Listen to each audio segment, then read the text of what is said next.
تو آپ نے دیکھا کہ اللہ تعالیٰ کو یہ چیز پسند نہیں آئی کہ اللہ تعالیٰ نے حضرت ابوبکر صدیق کو یہ واضح کر دیا کہ اللہ کے نیک بزرگ اور اچھے لوگ ان چھوٹی چھوٹی باتوں کو، اور بظاہر یہ چھوٹی بات نہیں تھی جو آپ کی مدد کر رہے ہیں، آپ اسی کی بیٹی پہ الزام لگانے میں پیش ہیں، لیکن پھر بھی اللہ نے کہا کہ آپ کو یہ زیبا نہیں دیتا کہ آپ اپنے وقار سے نیچے اتر کے کوئی فیصلے کریں۔ اب ہمیں اپنے آپ کو دیکھنا ہے کہ ہم اپنے رشتہ داروں کے ساتھ یا جن کی ہم تھوڑی بہت ہیلپ کرتے ہیں ان سے کیا امید لگاتے ہیں کہ وہ ہمارے غلام ہی بن جائیں، اور کہیں ان کی غلامی میں ذرا سی بھی لرزش یا بھول ہو جائے، کمی کوتاہی ہو جائے تو ہم سب سے پہلے ہاتھ کھینچ لیتے ہیں اور کہتے ہیں آئندہ اس کو گھسنے نہ دینا، یا آئندہ اس سے معاملہ نہیں کرنا، بڑی احسان فراموش ہے۔ جو معاملہ کریں اللہ کی رضا کے لیے کریں، اللہ تعالیٰ پسند نہیں کرتا، اللہ نے آپ کو دیا ہے اور آپ کے مال میں حق رکھا ہے غریبوں محتاجوں کا، اور آپ دیں تو اللہ کی رضا کے لیے اور اس حق کو ادا کرنے کے لیے، نہ کہ دوسروں پہ احسان کرنے کے لیے۔ ان الذين يرمون المحصنات الغافلات المؤمنات لعنوا في الدنيا والآخرة ولهم عذاب عظيم، جو پاک دامن بھولی بھالی اور ایمان والی عورتوں پر بد اخلاقی کا الزام لگاتی ہیں، ان پر دنیا اور آخرت میں اللہ کی پھٹکار ہے اور ان کے لیے سخت اور عظیم عذاب ہے، جس دن ان کے خلاف ان کی زبانیں، ان کے ہاتھ اور ان کے پاؤں ان کے عملوں کی گواہی دیں گے۔ اس دن اللہ انہیں حق اور انصاف کے ساتھ پورا بدلہ دے گا اور انہیں معلوم ہو جائے گا کہ اللہ فیصلہ کرنے والا اور معاملے کو ظاہر کرنے والا ہے۔ مومنوں کی شان میں گستاخی کی عام ممانعت ہے۔ جب اللہ نے عام ایمان والی عورتوں پر بھیائی کا الزام لگانے سے لوگوں کو ڈرایا ہے اور ان کی اتنی سخت سزا تجویز فرمائی ہے، تو پھر نبیوں کی بیویوں پر جو تمام مسلمانوں کی مائیں ہیں وہ تان باندھنے والی کی کیا سزا ہوگی؟ خصوصاً اس پاک دامن حضرت عائشہ رضی اللہ عنہا پر جن کے بارے میں یہ آیتیں ہوتی ہیں اور صدیق اکبر کی صاحبزادی ہیں اور نبی کریم صلی اللہ علیہ وسلم کی بیوی ہیں۔ اس آیت کے اترنے کے بعد جس نے آپ کی شان گرامی میں کوئی گستاخی کی، آپ پر زبان سے نعوذ باللہ کوئی لعن طعن کیا اور آپ کو مردود الزام ٹھہرایا، وہ کافر ہے، کیونکہ وہ قرآن کی آیت کے خلاف کر رہا ہے۔ دیگر امہات المومنین کے بارے میں بھی یہی کہا ہے۔ سو سخت سزا ہے اس شخص کی جو الزام لگاتا ہے بھلی بھالی عورتوں پہ۔ ابن عباس فرماتے ہیں جب مشرک یہ دیکھیں گے کہ جنت میں نمازی جا رہے تو کہیں گے آؤ ہم بھی شرک کا انکار کرتے ہیں، چنانچہ شرک کا صاف انکار کریں گے، پھر ان کے منہوں پر مہر لگ جائے گی اور ان کے ہاتھوں پاؤں ان کے عملوں کی گواہی دیں گے، اللہ سے ایک بات بھی نہ چھپا سکیں گے۔ ابن حاتم کی روایت ہے۔ رحمت اللہ علیہ صلی اللہ علیہ وسلم نے فرمایا قیامت کے دن کافر اپنے عمل پہچان جائے گا مگر انکار کر دے گا اور جھگڑنے لگے گا اور اس سے کہا جائے گا کہ لے یہ تیرے پڑوسی ہیں اور تیرے عملوں پر گواہ ہیں، جواب دے گا کہ یہ جھوٹ ہے، یہ جھوٹ کہتے ہیں، کہے گا کہ تیرے گھر والے اور خاندان والی گواہ ہیں، جواب دے گا یہ بھی جھوٹی ہے، کہا جائے گا قسم کھا، مگر یہ جھوٹی قسم بھی کھا جائے گا، پھر اس سے گنگا کر دیا جائے گا اور ہاتھ پاؤں گواہی دیں گے اور پھر اللہ اسے جہنم میں ڈال دے گا۔ الخبیثات للخبیثین والخبیثون للخبیثات والطیبات للطیبین والطیبون للطیبات اولئک مبرؤون مما یقولون لهم مغفرۃ ورزق کریم۔ گندی عورتیں گندے مردوں کے لائق ہیں اور گندے مرد گندی عورتوں کے لائق ہیں، پاک عورتیں پاک مردوں کے لائق ہیں اور پاک مرد پاک عورتوں کے لائق ہیں۔ یہ پاک لوگوں کے بہتان بازیوں سے بری ہیں، ان کے لیے بخشش ہے اور عزت والی روزی ہے۔ مسلمانوں کے اچھے اخلاق ہوتے ہیں۔ ابن عباس فرماتے ہیں یعنی فحش باتیں برے لوگوں کے لیے اور برے لوگ فحش باتوں کے لیے، اسی طرح اچھی باتیں اچھے لوگوں کے لیے اور اچھے لوگ اچھی باتوں کے لیے ہیں۔ یہ آیت حضرت عائشہ رضی اللہ عنہا اور آپ پر الزام لگانے والوں کے بارے میں اتری۔ انسان کا بولنا اس کی شخصیت کی عکاسی کرتا ہے۔ جیسے ایک جگہ حکیم لقمان کا میں پڑھ رہی تھی، یا میں بہت زیادہ پڑھتی ہوں، کتاب یاد نہیں، کہ جب آ کے ان کی محفل میں کوئی بندہ بیٹھا تو آپ نے کہا بولو تاکہ میں جانوں تم کون ہو۔ انسان بول کے اپنے اندر کی خوبصورتی اور خوشبو کو باہر نکالتا ہے یا بول کے اپنے اندر کی گندگی اور غلاظت کو باہر نکالتا ہے۔ آپ کی گفتگو آپ کی مکمل شخصیت کی عکاسی کرتی ہے۔ اگر آپ نمازی ہیں، پرہیزگار ہیں، دیندار ہیں، تو پھر آپ فحش گفتگو، گھٹیا الفاظ کیسے یوز کر سکتے ہیں؟ آپ کا اخلاق ایسا ہونا چاہیے کہ آپ سے بات کر کے خوشی ہو، آپ کی باتوں سے پھول جھڑے، آپ کے ساتھ بیٹھ کے ایمان میں اضافہ ہو. اور اگر صرف لبادہ اوڑا ہوا ہے اور جب آپ گفتگو کریں تو آپ کی ساری شخصیت 1 منٹ میں ڈھہ جاتی ہے کہ دیکھنے میں کتنا پروکار ہے انسان، کتنا سمارٹ ہے، کتنا گریسفل ہے، اور بولتا ہے تو دیکھیں ذرا اس طرح تو بچے بھی نہیں بات کرتے، ایک جاہل بھی بات نہیں کرتا. تو یہاں پہ یہی ہے کہ گندی عورتیں گندے مردوں کے لائق ہوتی ہیں اور گندے مرد گندی عورتوں کے لائق ہوتے ہیں. لیکن جو پاک دامن لوگ ہوتے ہیں، حضرت عائشہ سے زیادہ کون پاک دامن تھا؟ وہ نبی کریم صلی اللہ علیہ وسلم کے نکاح میں آئی ہے.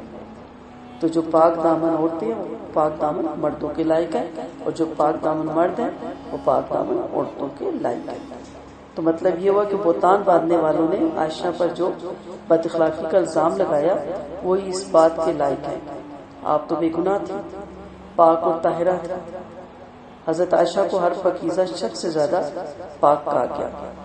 اگر ان میں کوئی عیب ہوتا نعوذ باللہ تو انہیں اللہ کے رسول کی زوجیت کا شرف حاصل نہ ہوتا. اللہ تعالیٰ بھی دیکھ کے جوڑیاں بناتا ہے نا. ہمارے بڑے کہتے جیسے روح ویسے فرشتے. رحمت اللہ علیہ صلی اللہ علیہ وسلم نے فرمایا کہ اس کی مثال جو اچھی بری ہر طرح کی باتیں سنے پھر بری باتیں ہی بیان کرے ایسی ہے جیسے ایک شخص ریوڑ والے کے پاس آ کر کہتا ہے مجھے بکری دے دے. یہ جواب دیتا ہے کہ اس ریوڑ میں جوان بکری جو تم کو پسند آئے لے جاؤ، مگر یہ شخص بجائے بکری کے کتا لے جاتا ہے. تو اس کی کیا نیچر ہے کہ اچھی باتیں سب بھول کے صرف بری باتوں کو یاد رکھنا. اب یہاں سے ایک اور اسلامی ادب اور تہذیب سکھائی جا رہی ہے. یا ایھا الذین آمنوا لا تدخلوا بیوتا غیر بیوتکم حتی تستأنسوا وتسلموا علی اہلها ذالکم خیر لکم لعلکم تذکرون. اے ایمان والو اپنے گھروں کے علاوہ اوروں کے گھروں میں داخل مت ہونا فاقیہ اجازت نہ لے لو جب تک، اور ان میں رہنے والوں کو سلام نہ کر لو. یہ بات تمہارے لیے بہتر ہے تاکہ تم نصیحت حاصل کرو. پھر اگر ان گھروں میں سے تم کسی کو نہ پاؤ اور اندر نہ جاؤ جب تک کہ تم کو اجازت نہ مل جائے، اور اگر تم سے واپس جانے کو کہا جائے تو واپس آ جاؤ. یہ بات تمہارے لیے پاکیزگی والی ہے اور اللہ تمہارے کام کو خوب جانتا ہے. اور ان غیر آباد گھروں میں جانے میں جہاں تمہارا سامان ہو کوئی حرج نہیں، اور تم جو ظاہر کرتے ہو جو تم چھپاتے ہو اسے اللہ خوب جاننے والا ہے. اب یہ اسلامی تہذیب ہے جو اللہ تعالیٰ نے اپنے ایمان والوں کو سکھائی جس سے وہ پہچانے جاتے ہیں. اس کا بیان ہے کہ جب آپ اپنے گھروں کے علاوہ دوسروں کے گھروں میں جاتے ہیں تو اجازت حاصل کیجیے، اور جب تک اندر سے اجازت نہ مل جائے چاہے تو دروازہ کھلا آپ باہر ہی کھڑے رہیے، اندر نہ جائیے. جب آپ اندر پہنچ جائیں تو سب سے پہلے گھر والوں کو سلام کریں 3 بار. یہ بھی اجازت مانگنے کے زمرے میں آتا ہے، اونچی آواز میں. آگے سے کوئی جواب مل جائے تو اس کا مطلب سب احتیاط محتاط ہے اور سب آپ سے ملنے کی کنڈیشن میں ہیں. جواب نہ ملے تو کھڑے رہیں اور واپس آ جائیں. جیسے کہ صحیح حدیث سے ثابت ہے کہ ابو موسیٰ اشعری رضی اللہ عنہ نے عمر رضی اللہ عنہ سے اشعری رحمۃ اللہ علیہ نے عمر رضی اللہ عنہ سے 3 دفعہ اجازت مانگی مگر اجازت نہیں ملی. آپ واپس تشریف لے آئے. آپ کے جانے کے بعد عمر رضی اللہ نے کہا میں نے ابو موسیٰ کی آواز سنی ہے، ان اندر بلا لو. دیکھا تو آپ چلے گئے تھے. پھر آپ اسی وقت عمر رضی اللہ عنہ کے پاس ہے، پوچھا کل کیوں واپس ہو گئے تھے؟ بولے میں نے 3 بار اجازت مانگی، جب اجازت نہیں ملی تو واپس ہو گیا. میں نے رحمت عالم صلی اللہ علیہ وسلم سے سنا آپ فرماتے تھے کہ 3 دفعہ اجازت مانگنے پر بھی اجازت نہ ملے تو واپس ہو جاؤ. فرمایا یا تو اس حدیث کا ثبوت پیش کرو ورنہ میں تمہیں سخت سزا دوں گا. یہ سن کر آپ انصاریوں کی ایک جماعت کے پاس گئے اور اسے عمر رضی اللہ عنہ کا حکم بیان کیا. انہوں نے کہا اس بات کی گواہی یہ دیں گے جو ہم سب سے چھوٹے ہیں. آخر کار ابو سعید خدری رضی اللہ عنہ نے آ کر آپ کے سامنے گواہی دی. فرمایا مجھے اس حدیث سے کاروبار نے بے خبر رکھا. اس وقت پاریاں لگائی جاتی تھی تو آپ صلی اللہ علیہ وسلم کے جو ساتھی ہوتے تھے، حضرت عمر رضی اللہ عنہ کا جو ساتھی تھا، ایک وقت میں وہ بیٹھتا تھا اور حضرت عمر جا کے کاروبار میں دنیا کرتے تھے اور پھر وہ واپس آ کے وہ کام میں نکل جاتا تھا اور یہ بیٹھتے تھے اور پھر یہ آپس میں ایک دوسرے کو جو اس نے پڑھا ہوتا تھا ان کو سناتے تھے اور جو جس نے پڑھا ہوتا تھا ان کو سناتے تھے اور اس کا کاروبار میں بھی سانجے تھے. تو انہوں نے کہا کہ میں شاید اس وقت مصروف تھا اور یہ حدیث میں نہیں سن سکا. اجازت مانگنے والے کو دروازے کے عین سامنے نہیں کھڑا ہونا چاہیے بلکہ دائیں یا بائیں کھڑا ہونا. جب رحمت اللہ علیہ صلی اللہ علیہ وسلم کسی کے دروازے پر آتے تو عین سامنے کھڑے نہ ہوا کرتے تھے، بلکہ دائیں یا بائیں جانب کھڑے ہو کر سلام کیا کرتے تھے، کیونکہ اس زمانے میں گھروں کے دروازوں پر پردے نہیں ہوتے تھے۔ ایک دفعہ سعد رضی اللہ عنہ رحمت اللہ علیہ صلی اللہ علیہ وسلم کے دروازے پہ اجازت مانگنے کے لیے عین دروازے کے سامنے کھڑے ہو گئے۔ آپ نے فرمایا ادھر کھڑے ہو جاؤ یا ادھر کھڑے ہو جاؤ، نگاہ پڑنے کی وجہ سے تو اجازت مانگنے کا حکم ہے، یعنی دیکھ لیا تو اب اجازت کیا مانگنی ہے۔ آپ کا فرمانے کہ کوئی شخص تمہاری اجازت کے بغیر تمہارے گھر میں جھانکنے لگے اور تم سنگریزہ مار کر اس کی آنکھ پھوڑ دو تو کوئی گناہ نہیں ہے۔ نبی کریم صلی اللہ علیہ وسلم نے فرمایا، جابر رضی اللہ عنہ فرماتے ہیں رحمۃ اللہ علیہ صلی اللہ علیہ وسلم کے پاس والد مرحوم کے ذمہ جو قرض تھا اس کے بارے میں مشورہ کرنے کے لیے آیا اور آپ کا دروازہ کھٹکھٹایا، آواز آئی کون؟ میں نے کہا میں ہوں۔ فرمایا میں، گویا آپ نے میں کو ناپسند فرمایا، کیونکہ جب نام نہ بتایا جائے تو میں سے کچھ نہیں ہوتا، کیونکہ ہر شخص اپنے کو میں ہی کہہ سکتا ہے، جس غرض کی وجہ سے اجازت کا حکم ہے وہ فوت ہو جاتی ہے، تو آپ کو اچھا نہیں لگا میں کہنا۔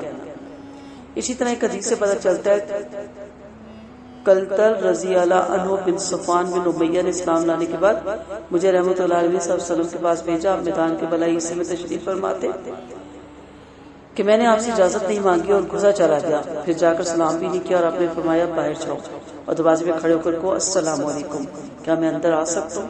یعنی یہ بھی ایک تربیت کی جا رہی ہے۔ ایک عامری نے رحمۃ اللہ علیہ صلی اللہ علیہ وسلم کے دروازے پہ آ کر اجازت مانگی، آپ گھر ہی پر تشریف فرماتے، اس نے کہا کیا میں اندر آ سکتا ہوں؟ آپ نے اپنے خادم سے کہا اسے جا کر اجازت مانگنے کا طریقہ سکھا دو اور اسے کہو کہ یوں کہ السلام علیکم، کیا میں اندر آ سکتا ہوں؟ اس شخص نے سن کر یہ الفاظ دہرائے، آپ نے اسے اجازت دی اور وہ اندر آ گیا۔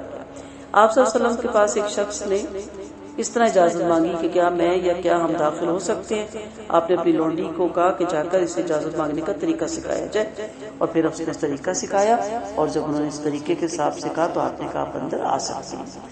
بے حد حدیثیں بھری ہوئی ہیں کتابیں اس سے، اپنے بچوں کو بھی یہ سکھائیں اور خود بھی سیکھیں گے۔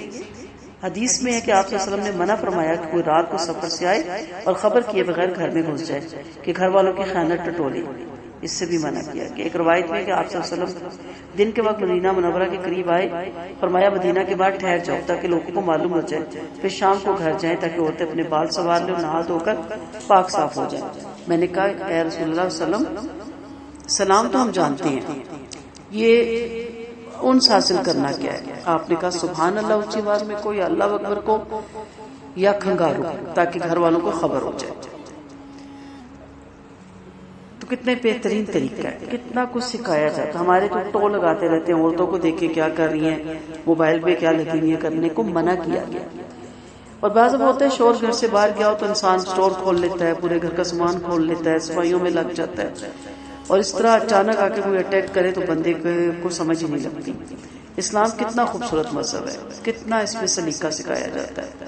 کسی کے گھر جانا تو انہیں بھی بتائیں تاکہ وہ بھی گھر کو صاف ستھرا رکھ سکیں اور اپنے آپ کو بھی صاف کر سکیں، اور آپ اپنے گھر میں واپس آئیں تو ضرور اطلاع دیں کہ میں اتنے بجے گھر پہنچ جاؤں گی یا گھر پہنچ جاؤں گا۔ تو یہ ساری چیزیں اس میں ہیں۔ پھر اس میں جو ہمیں بتایا گیا ہے کہ تم پہ کوئی گناہ نہیں کہ تم گھروں میں داخل ہو اس جگہوں پہ جہاں تمہارے فائدے کی چیزیں ہیں، یعنی بعض جگہ ایسی ہوں گی جیسے ادارے ہوتے ہیں، مدرسے ہوتے ہیں، تو وہاں آپ جا سکتے ہیں جہاں آپ کی ضرورت کا سامان ہوتا ہے، یا ایسے سٹور ہوتے ہیں یا ایسی جگہ ہوتی ہیں، تو وہاں آپ اس پہ جا سکتے ہیں۔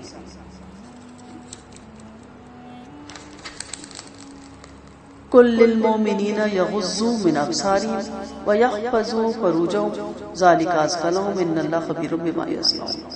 آپ ایمان والوں سے فرما دیں کہ اپنی نگاہیں نیچی رکھیں اور شرمگاہوں کی حفاظت کریں، یہ ان کے لیے پاکیزہ تر ہے، یقیناً اللہ ان کے تمام کاموں سے خبردار ہے۔ عورت کو پردہ کرانے سے پہلے مومنین سے کیا کہا گیا؟ نظریں جھکا لو۔ کتنا عورت پردہ کرے؟ عورت عورت ہے، اس کی خوبصورتی ہے، اس میں کشش ہے، وہ اٹریکٹ کرتی ہے۔ وہ تمبو بھی اپنے اوپر اوڑھ لینا تو یہ تو پتہ ہی ہے کہ عورت ہی ہے، عورت ہونا ہی اس کے لیے خوبصورتی کی علامت، اور یہ بھی اللہ کا ایک احسان ہے۔ اگر یہ نہ ہو تو کون آپ کو نکاح کا میسج دے، اور کون آپ سے محبت کرے، اور کون عزت سے مہر دے کے آپ کو اپنے گھر کی زینت بنائے۔ لیکن اب کتنا کرے پردہ؟ آپ دیکھیں بعض جگہ آپ کو ویٹ کرنا ہے ہاسپٹلس کے باہر یا سفر کے دوران تو میٹر دیکھ رہے ہوتے ہیں، اب برقعے والوں کو بھی دیکھ رہے ہوتے ہیں. اب برقع پہن لے تو اس کا یہ مطلب ہے کہ میں ایک باحیا عورت ہوں, با پردہ عورت ہوں, میری طرف سے نظریں دوسری طرف کر لی جائیں, لیکن مسلسل دیکھا جاتا ہے. تو پہلے مردوں کو حکم ہوا اور آپ مائیں اپنے بیٹوں کی تربیت کریں. ہم جب بچیوں کو چھوٹی سی ایج میں یہ سکھاتے ہیں کہ بیٹا سکارف پہنو, تو اس وقت ہم اپنے بیٹوں کو کیوں نہیں کہتے کہ بیٹا نظریں نیچی رکھو, کسی کی ماں بہن بیٹی اور بہن اس پہ آپ کی نظر نہ پڑے, عورت پہ نظر آپ کو پڑنی ہی نہیں چاہیے.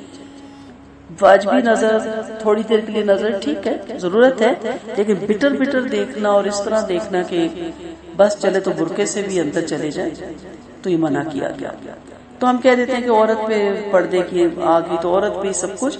پہلے اللہ نے اپنے بندوں کو کہا, مومنین سے کہا, ایمان کی شرط ہے اور ایمان کی حلاوت ملتی ہے ایسے شخص کو جو اس چیز کو بھی اپناتا ہے اور اپنے نظر کی حفاظت کرتا ہے, اور یہی آپ کی شرمگاہ کی بھی حفاظت کا سبب بنتی ہے, کیونکہ آنکھوں سے سارا پرابلم شروع ہوتا ہے اور پھر آگے تک جاتا ہے.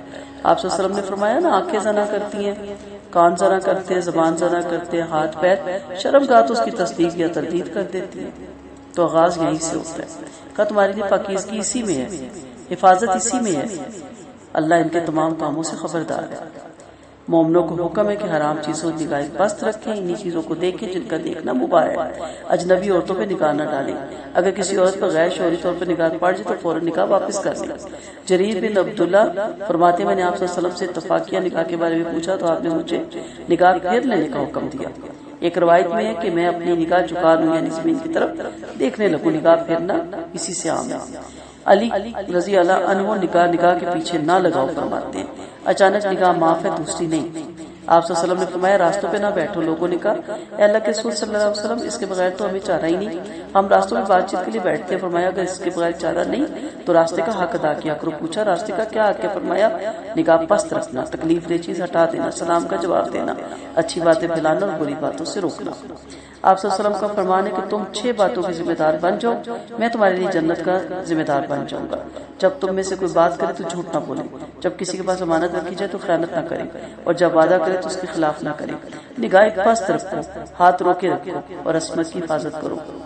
آپ صلی اللہ علیہ وسلم کا فرمان ہے جو میرے لیے زبان اور عصمت کی ضامن ہو جاتا ہے, میں اس کے لیے جنت کا ضامن ہو جاتا ہوں. سو ہر وہ کام جس سے اللہ کی نافرمانی ہو وہ برا ہی ہے, اس کو لائٹلی نہ لیں, اس کو چھوٹا نہ لیں. نگاہوں کو پست رکھیں, اپنی نگاہوں کی حفاظت کریں. ایک روایت میں کہ آپ صلی اللہ علیہ وسلم نے فرمایا قیامت کے دن ہر آنکھ اشکبار ہوگی سوائے اس آنکھ کے جو اللہ کی حرام کی ہوئی چیزوں سے بچی, اور اس آنکھ کے جو اللہ کی راہ میں جاگی, اور اس آنکھ کے جس سے اللہ کے خوف سے قطرہ اشک ندامت ٹپکا. محبت میں بھی ٹپک سکتا ہے, جدائی میں بھی ٹپک سکتا ہے. اس طرح ہونا چاہیے مومن کو جس مچھلی سمندر سے باہر گر جائے تو تڑپتی ہے نا اس میں جانے کے لیے, اس طرح ہماری حالت ہونی چاہیے.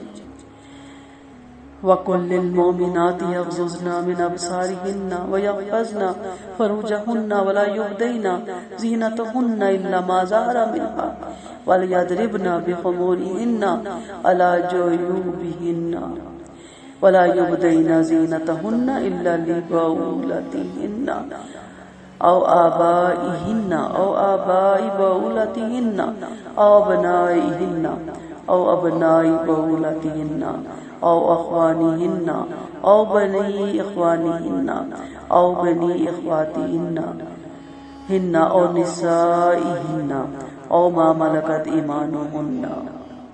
ایمان والی عورتوں سے کہیں کہ وہ اپنی نگاہیں نیچی رکھیں اور اپنی عصمت کی حفاظت کریں اور اپنی خوبصورتی کو ظاہر نہ کریں, مگر جو خوبصورتی کھلی رہتی ہے, اور اپنے سینوں پر اپنے دوپٹے ڈالے رکھیں اور اپنی آرائش کسی پر ظاہر نہ کریں علاوہ اپنے شوہروں کے یا باپوں کے یا شوہروں کے لڑکوں کے یا بھائیوں کے یا بھتیجوں کے یا بھانجوں کے یا اپنی جان پہچان کی عورتوں کے یا اپنی لونڈیوں کے یا ان نوکروں کے جو مردوں جیسی شہوت والے نہ ہوں, یا ایسے بچوں کے جو عورتوں کی پردے والی باتوں سے گاہ نہ ہو, اور زور سے زمین پر اپنا پاؤں مار مار کر نہ چلے تاکہ ان کی چھپی ہوئی آرائش جس میں پازیب بھی آ جاتی ہے, ہیل بھی آ جاتی ہے, معلوم ہو جائے.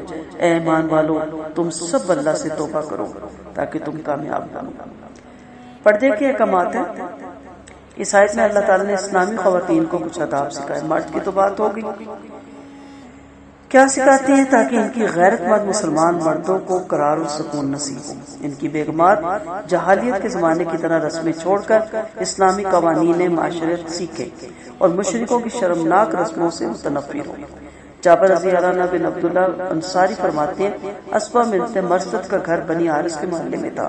ان کے پاس آنے والی عورتیں حسب دستور بلا تہمت کی آتی جاتی تھی۔ ان کے پیروں کی جھانجریں دکھائی دیتی تھی، سینہ اور سر کھلا رہتا تھا۔ اسما نے اس بے شرمی کو دیکھ کر کہا کہ افسوس کس قدر شرمناک اور بری بات ہے عورتیں کی پردے کی چیزیں ظاہر ہوں۔ اس پر یہ آیت اتری کہ مسلمان عورتوں کو ان کے نبی ہدایت فرما دی کہ وہ حرام چیزوں سے نگاہیں پست رکھیں، سوائے اپنے شوہروں کی کسی غیر مرد پہ نگاہ نہ ڈالیں۔ ام سلمہ رضی اللہ عنہ والی روایت سے پتہ چلتا ہے، فرماتی ہے کہ میں اور میمونہ رضی اللہ عنہ رحمت اللہ علیہ صلی اللہ علیہ وسلم کے پاس تھی، اتنے میں ابن مکتوم آئی۔ یہ واقعہ پردے کے بعد کا ہے۔ آپ صلی اللہ علیہ وسلم نے فرمایا ان سے پردہ کرو۔ میں نے کہا اللہ کے رسول صلی اللہ علیہ وسلم یہ تو نبینہ ہے، یہ تو ہمیں نہیں دیکھ سکتے اور نہ پہچان سکتے۔ فرمایا تم تو نبینہ نہیں ہو، تم تو انہیں دیکھ سکتی ہو نا۔ ایک صحیح حدیث میں ثابت ہے کہ عید کے دن مسجد نبوی میں حبشی چھوٹے نیزوں سے اپنے کمال دکھانے لگے تو آپ صلی اللہ علیہ وسلم بھی انہیں دیکھنے لگے اور حضرت عائشہ بھی نے آپ صلی اللہ علیہ وسلم کے پیچھے سے دیکھ لی تھی، آپ نے پردہ کیا ہوا تھا۔ آخر کار جب دیکھتے دیکھتے اکتا گئی تو واپس ہو گئی۔ ان دونوں حدیثوں کو سمجھنے میں اکثر لوگ غلطی کرتے ہیں اور مسئلہ مختلف ہی بن گیا ہے۔ حالانکہ حضرت عائشہ والی روایت میں خود موجود ہے کہ وہ فرماتی ہے کہ مجھ جیسی بچی کم سنی کے بارے میں تمہارا کیا خیال ہے؟ معلوم ہوا کہ نہ سمجھ بچیاں دیکھ سکتی ہیں اور سمجھدار عورتیں نہیں دیکھ سکتی۔ تو کم عمر تھی لیکن پردہ کرتی تھی، پھر بھی آپ کے پیچھے چھپ کے انہوں نے دیکھا اور جب تھک گئی تو پھر وہاں سے چلی گئی۔ پھر کا اپنے دوپٹے اپنے گریبانوں پہ ڈال لو تاکہ سینہ، گردن اور پسلیوں کے سامنے والا حصہ چھپا رہے اور جہالت کے رواج کی مخالفت ہو جاؤ۔ جہالت میں عورتیں اپنے سینوں پہ کچھ بھی نہیں ڈالتی تھی، ان کی گردنیں، سر کے بال اور کانوں کی بالیاں کھلی رہتی تھی۔ اللہ نے مسلمان خواتین کو حکم دیا کہ ان کی مخالفت کرو اور اپنے تمام حالتوں میں پردے کی احتیاط رکھی جائے۔ افسوس کہ الٹا ہم نے سروں پہ اس پہ اوڑھنے کے بجائے ہماری امت کی بچیوں نے، ہماری امت کی عورتوں نے دوپٹہ بنانا ہی چھوڑ دیا اور ایسی شرٹس اور کرتے پہنے جاتے ہیں کہ جس میں بس ٹراؤزر ہوتا ہے اور اوپر صرف کرتا ہوتا ہے۔ سوچیں ہم کدھر جا رہے ہیں۔ اللہ تعالیٰ ہم سب کو معاف فرما دے۔ حضرت عائشہ رضی اللہ عنہ فرماتی ہیں سب سے پہلے ہجرت کرنے والی عورتوں پہ اللہ رحم فرمائے، جب اللہ نے یہ آیت اتاری تو انہوں نے اپنی چادریں پھاڑ کر اور ان کے دوپٹے بنا لیے۔ دیکھتے ہیں آج یہ قرآن سن کے کون پردہ کرتا ہے۔ عائشہ فرماتی ہیں اس آیت کے اترنے کے بعد انہوں نے اپنے تہبند کے حاشیے میں سے کپڑا پھاڑ کر ان کے دوپٹے بنا لیے۔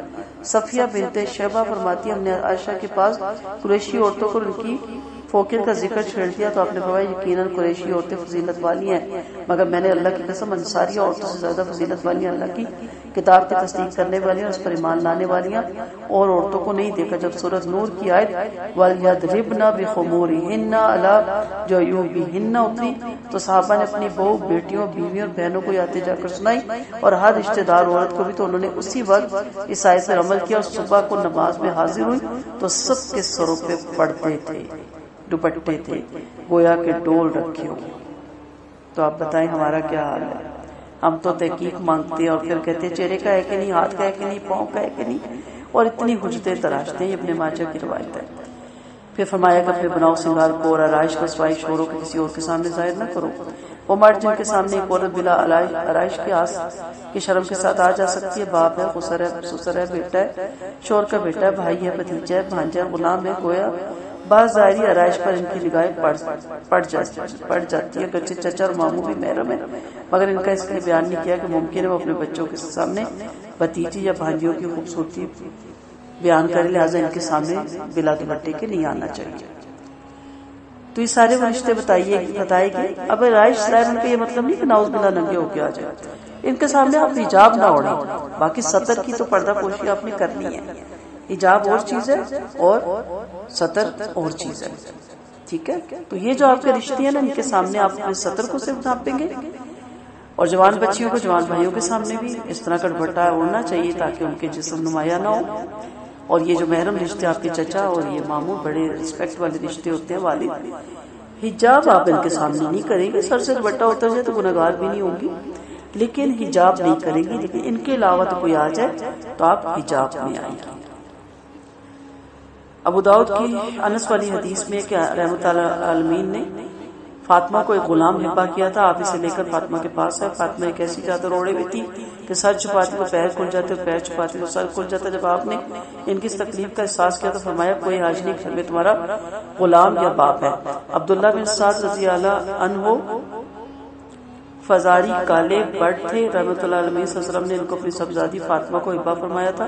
حضرت فاطمہ نے ان کی پرورش کی, پھر انہیں آزاد کر دیا. جنگ سفیان میں معاویہ کے طرفداروں میں علی رضی اللہ عنہ کے مخالفوں میں سے تھے.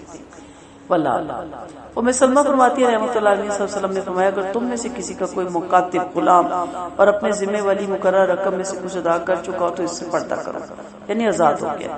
اب آزاد سے پردہ ہے, آزاد کے سامنے نہیں جانا. ایک دفعہ جی اب ہجروں کا حکم دیکھتے ہیں. حضرت عائشہ ایک ہجرہ رحمۃ اللہ علیہ وسلم کے گھروں میں آیا جایا کرتا تھا. لوگ اسے ان مردوں میں شمار کرتے تھے جو عورتوں کی خواہش نہیں رکھتے. ایک روز جو رحمۃ اللہ علیہ وسلم تشریف لائے تو کسی عورت کا حلیہ بیان کر رہا تھا. جب وہ آتی ہے تو اس کے پیٹ میں 4 سلوٹیں دکھائی دیتی ہیں, واپس جاتی ہے تو یہ اور خوبصورت ہے اور اسمارٹ ہے اور بہت کچھ بیان کر رہا تھا. آپ نے فرمایا خبردار ایسے لوگوں کو ہرگز نہ آنے دیا کرو. آپ نے اسے نکال دیا. وہ بیدہ میں رہا کرتا تھا, جمعے کی جمعہ مانگنے کے لیے آیا کرتا تھا. اسے پتہ چلتا ہے کہ ان سے بھی پردہ ہے کیونکہ عورتوں کے چھپے راز پہ باہر جا کے پرائے مردوں میں بیان کرتے ہیں. ام سلمہ فرماتی ہے ایک دفعہ میرے پاس آپ صلی اللہ علیہ وسلم تشریف لائے. گھر میں ایک ہجڑا بھی تھا اور ان کے بھائی عبداللہ بن امیہ بھی تھے. عبداللہ بن ابی امیہ بھی تھے. ہجڑا ان سے کہہ رہا تھا کہ عبداللہ اگر کل اللہ تم کو طائف پر قبضہ دیتے تو تم کو غلیان کی لڑکی دکھاؤں گا جو بڑی خوبصورت ہے, بہت ہی اسمارٹ ہے. آپ نے اس کی باتیں سن کر کہا ام سلمہ تمہارے پاس یہ نہ آیا کرے. اس سے کیا پتہ چلتا ہے کہ ہجڑوں سے بھی پردہ ہے. پھر ایک روایت میں ہے کہ پھر اس سے پردہ کیا گیا. پھر فرمایا نہ سمجھ بچوں سے پردہ نہیں جو اپنی کمسنی کی وجہ سے عورتوں کے مخصوص حالات سے واقف نہ ہو اور ان کی باتوں سے اور گفتار سے لطف اندوز نہ ہوتے ہو. لیکن اگر ان میں سے کچھ کو ایسی تمیز پیدا ہو جائے کہ عورتوں کے حالات اور گفتار سے اور اس جماعت سے لطف اندوز ہونے لگ گئے تو پھر پردہ واجب ہے. عمر نہیں بتائی, ہر بچہ اپنی مزاج کے مطابق ہوتا ہے. آج جو میڈیا پر ہو رہا ہے بچے بہت چھوٹی عمر میں بہت ذہین ہو گئے, اب تو بہت جلدی ان بچوں سے پردہ کر لینا چاہیے. رحمۃ اللہ علیہ صلی اللہ علیہ وسلم نے فرمایا عورتوں کے پاس جانے سے بچتے رہو. آپ سے دیور کے متعلق پوچھا گیا تو فرمایا وہ تو تمہاری موت ہے. پھر فرمایا کہ چلنے میں پیروں کو زمین پر دے کر نہ مارو. جہالت کے زمانے میں کسی عورت کے پیروں میں خاموش جھانجھر ہوتی تو زمین پر پیر کو مار کر چل کرتی ہے تاکہ جھنکار کی آواز لوگوں کو سنائی دے. اللہ تعالیٰ نے مسلم خواتین کو اس بات سے منع فرما دیا. اس ممانعت میں ہر وہ پوشیدہ زینت داخل ہے جس کو کوئی عورت ظاہر کرنے کی کوشش کرے. مثلا آپ کی چوڑیاں اگر بہت کھنکتی ہیں, کام کے دوران بہت بجتی ہیں اور گھر میں کوئی نامحرم آ کے ڈرائنگ روم میں بیٹھا ہوا تو اتار دیں کیونکہ اس کی چھنکار ہی اس کو یہ بہت بڑا فتنہ بن جائے گی. اس وجہ سے عورت کو گھر سے جاتے وقت عطر اور خوشبو لگانا بھی منع ہے تاکہ لوگ اس کی خوشبو کی طرف مائل نہ ہو جائے. آپ صلی اللہ علیہ وسلم نے فرمایا ہر آنکھ زناکار ہے اور اگر عورت خوشبو لگا کر کسی محفل سے گزرے تو ایسی اور ایسی یعنی زناکار کے زمرے میں آتی ہے. آپ صلی اللہ علیہ وسلم فرماتے مجھے ایک ایسی عورت ملی جس سے خوشبو کی لپٹیں آ رہی تھی اور اس کے دامن خوشبو سے مہک رہا تھا. پوچھا کہ آپ مسجد سے آ رہی ہو؟ بولی ہاں. فرمایا کہ آپ نے خوشبو لگائی ہے؟ بولی ہاں. فرمایا میں نے اپنے محبوب صلی اللہ علیہ وسلم سے سنا.